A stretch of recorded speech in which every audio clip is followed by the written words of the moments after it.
نبی پاک فرماتے ہیں میں بارگاہ خداوندی میں پہنچا، اللہ نے فرمایا ابھی میرے لیے کیا لائے ہو؟ میں نے کہا مولا وہ لایا ہوں جو تیرے پاس کوئی نہیں۔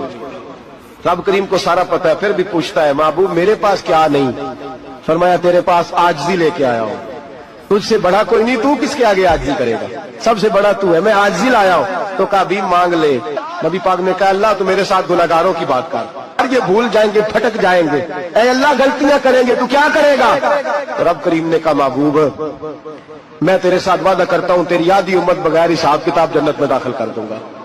میرے رسول کریم صلی اللہ تعالی علیہ وسلم فرماتے ہیں یا اللہ نہیں، یہ بات منظور نہیں، ابھی تو کیا چاہتا ہے؟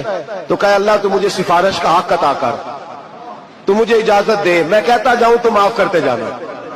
نبی پاک فرماتے ہیں میرے رب نے مجھے سفارش کا حق دیا ہے۔ صلی اللہ علیہ وسلم